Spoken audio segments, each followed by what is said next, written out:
नमस्कार दोस्तों, कैसे हैं आप?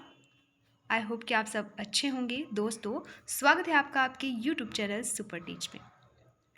दोस्तों, Madhya Pradesh employ selection board द्वारा एक नई अपडेट अपलोड की गई है इसके ऑफिशियल वेबसाइट में।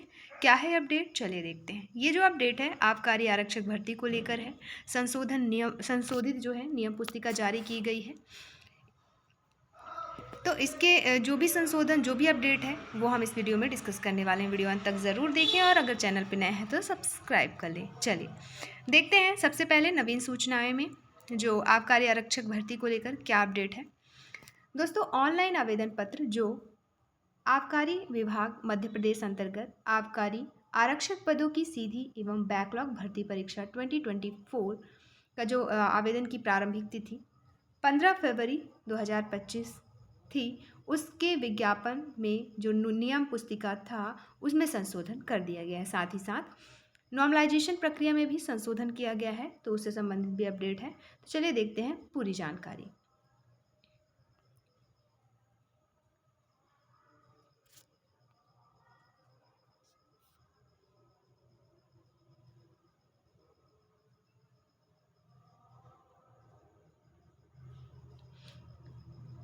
तो ये जो है ये फर्स्ट नियम पुस्तिका जब जारी हुई थी वो है पूरा विज्ञापन, पूरी जानकारी इसमें है। ये फर्स्ट वाला है, इसमें सारी चीज़ दी गई हैं। पोस्ट, शैक्षणिक योग्यता, एज लिमिट, सिलेक्शन प्रोसेस और आपका नॉर्मलाइजेशन पद्धति जो पुरानी वाली थी, फिर परीक्षा की तिथि, उससे संबंधित सारी इन्फॉर्मेशन, कैसे एग्ज़ाम, किस विषयों का एग्ज़ाम होगा, तो वो सारी चीज़ें इसमें दी गई है। लेकिन जो संशोधन किया गया है वो अब हम देखने वाले हैं। तो संशोधित नियम पुस्तिका में जाएंगे और देखेंगे पूरी इन्फॉर्मेशन। तो ये है संशोधित नोटिफिकेशन, जिसमें क्या लिखा है चलिए एक करके सारी चीज़ें देखते हैं। दोस्तों, पति या पत्नी के मामले में उच्चतर आयु सीमा में अधिकतम 5 वर्ष तक की छूट दी जाएगी।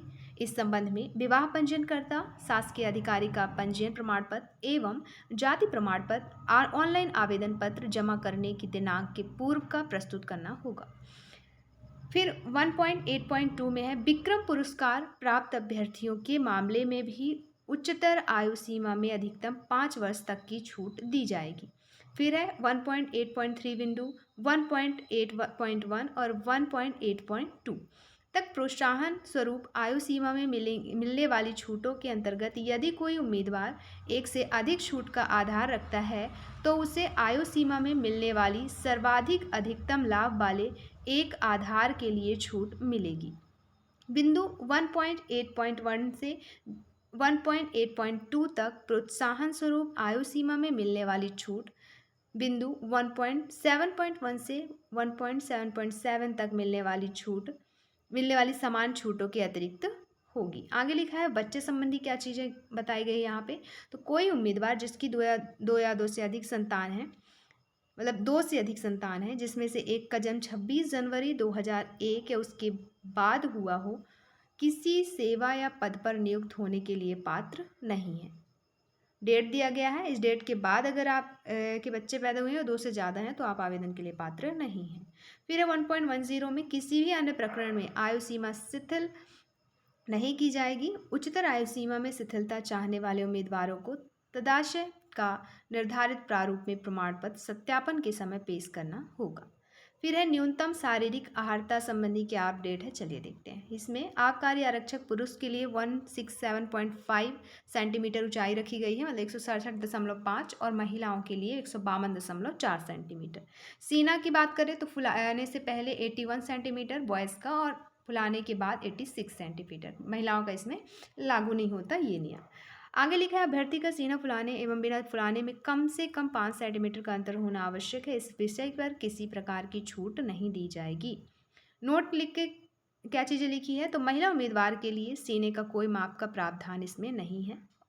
अदर एग्ज़ाम में भी नहीं होता है, जैसे ये जो भी कांस्टेबल, एसआई, आबकारी आरक्षक हो गया, जैसे जेल प्रहरी हो गया, तो इनमें नहीं होता। यहाँ यह स्पष्ट किया जाता है कि उपरोक्त वर्णित के अतिरिक्त किसी भी अभ्यर्थी को ऊंचाई मापदंड में कोई भी छूट प्रदान नहीं की जाएगी एवं चयन उपरांत निर्धारित मापदंड पूर्ण नहीं होने पर चयन निरस्त किया जाएगा।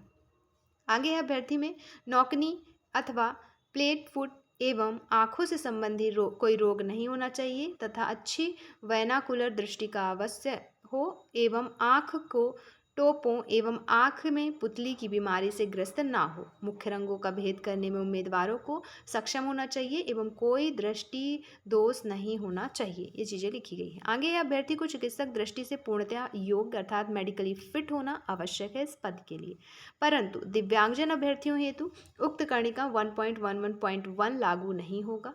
नोट करके दिया है, यहाँ यह स्पष्ट किया जाता है कि जो उम्मीदवार उपरोक्त ऊंचाई एवं सीने की माप पूरी करते हैं स्वयं सुनिश्चित करने के बाद आवेदन करें। तो जो माप मांगी गई है ऊंचाई की और सीने फुलाने की, तो अगर वो हो रहा है तो आप आवेदन करें, और नहीं हो रहा तो फिर कोई मतलब ही नहीं है आवेदन करने का, क्योंकि आप ऑलरेडी सेलेक्ट नहीं होंगे, छाट दिए जाएंगे, है ना। तो अगला है कर्मचारी चयन मंडल से प्राप्त चयन सूची में उल्लिखित अभ्यर्थियों की शारीरिक मापदंड आबकारी आयुक्त द्वारा गठित समिति के द्वारा की जाएगी। आगे है चयन प्रक्रिया के उपरांत चयनित उम्मीदवारों का स्वास्थ्य परीक्षण जिला मेडिकल बोर्ड द्वारा किया जाएगा। जो उम्मीदवार आबकारी आरक्षक के लिए स्वास्थ्य के निर्धारित मानदंडों के में अपूर्ण अथवा कम पाए जाएंगे उन्हें नियुक्ति की पात्रता नहीं होगी। अगला है न्यूनतम शारीरिक अर्हताओं में छूट का कोई प्रावधान नहीं है। शारीरिक अर्हताओं में किसी भी स्तर पर छूट नहीं दी जाएगी। अगला प्रक्रिया के अंत में निराशा से बचने के लिए अभ्यर्थियों को सलाह दी जाती है कि वे आवेदन करने से पहले अपनी न्यूनतम शारीरिक अर्हताओं के बारे में सिविल सर्जन से नाप जोख की पुष्टि कर लें। न्यूनतम शारीरिक अर्हता को पूर्ण करने वाले उम्मीदवार ही आवेदन करें। अगला है न्यूनतम शैक्षणिक अर्हता। पद का नाम है आबकारी आरक्षक। शैक्षणिक योग्यता 10+2 प्रणाली अंतर्गत 12th कंप्लीट होना चाहिए या फिर इसके समकक्ष परीक्षा। इससे ज़्यादा भी जो पढ़ाई करें वो भी डाल सकते हैं आवेदन, लेकिन कम से कम 12th आपका कंप्लीट होना चाहिए। फिर है शैक्षणिक योग्यता में छूट शैक्षणिक अर्हता में कोई छूट नहीं दी जाएगी, किंतु अपवादित मामले में समिति नियुक्ति प्राधिकारी की सिफारिश पर किसी ऐसे अभ्यर्थी को अर्ह मान सकेगी जिसके पास यद्यपि इस खंड में विहित अर्हताओं में से कोई अर्हता नहीं हो, किंतु जिसने अन्य संस्थाओं द्वारा संचालित परीक्षा ऐसे स्तर से उत्तीर्ण की हो। तो संशोधित पृष्ठ ये है जिसे अब हम डिस्कस करने वाले हैं। तो अभ्यर्थी में नौकनी अथवा प्लेट फुट और आंखों से संबंधित कोई रोग नहीं होना चाहिए तथा अच्छी वैनाकुलर दृष्टि का अवश्य हो एवं आंखों को टोपो पुतली की बीमारी से ग्रस्त ना हो। मुख्य रंगों का भेद करने में उम्मीदवारों को सक्षम होना चाहिए एवं कोई दृष्टि दोष नहीं होना चाहिए। अभ्यर्थी को चिकित्सक की दृष्टि से पूर्णतः मेडिकली फिट होना चाहिए, परंतु दिव्यांगजन अभ्यर्थियों के लिए कर्णिका 1.11.1 में ये लागू इनके में नहीं होगा, दिव्यांगजनों में। फिर नोट करके यहाँ स्पष्ट किया जाता है कि जो उम्मीदवार ऊंचाई एवं सीने की माप पूरी करते हैं स्वयं सुनिश्चित करने के बाद आवेदन करें। ये सारी चीज़ें हमने डिस्कस कर चुकी है ऊपर ही। शैक्षणिक योग्यता देख चुके हैं। 10+2 प्रणाली अंतर्गत 12th कक्षा की परीक्षा अथवा पुरानी पद्धति से हायर सेकेंडरी अथवा समकक्ष परीक्षा उत्तीर्ण करी हो तो आवेदन कर सकेंगे। फिर ये शैक्षणिक योग्यता में छूट संबंधी इन्फॉर्मेशन देख चुके हैं। आगे लिखा है निर्धारित समस्त अर्हताएं जो अभी अभी हमने डिस्कस करी आवेदन पत्र जमा करने की अंतिम दिनांक तक उम्मीदवारों के पास अवश्य होना चाहिए। उदाहरण के लिए यदि कोई उम्मीदवार इस वर्ष 12वीं की कक्षा परीक्षा अथवा समकक्ष परीक्षा में बैठा है और उसके पास हायर सेकेंडरी अथवा समकक्ष परीक्षा पास करने का प्रमाण पत्र उपलब्ध नहीं है तो वह परीक्षा में बैठने के लिए पात्र नहीं होगा। इसी प्रकार अन्य प्रमाण पत्र जो ऑनलाइन आवेदन फॉर्म जमा करने के अंतिम दिनांक के पश्चात जारी किए गए हैं उन्हें मान्य नहीं किया जाएगा एवं अभ्यर्थी की उम्मीदवारी निरस्त की जाएगी। तो ये थी संशोधित नियम पुस्तिका पूरी डिटेल इस वीडियो में। तो इसमें इतना ही, मिलते हैं नेक्स्ट वीडियो में। अगर वीडियो अच्छी लगे तो please like share and subscribe करें। वीडियो देखने के लिए आपका बहुत बहुत शुक्रिया। इसके अलावा आपके यूट्यूब चैनल सुपर टीच में नई वैकेंसी संबंधी जानकारी, ऑफिशियल वेबसाइट से के किसी भी परीक्षा से संबंधित कोई अपडेट, प्रवेश परीक्षाओं से संबंधित अपडेट, सारी चीज़ें इस चैनल के माध्यम से आप तक पहुंचाई जाती हैं। तो नए हो तो ज़रूर सब्सक्राइब कर लें, दोस्तों को शेयर कर दें और वीडियो देखने के लिए आपका बहुत बहुत शुक्रिया।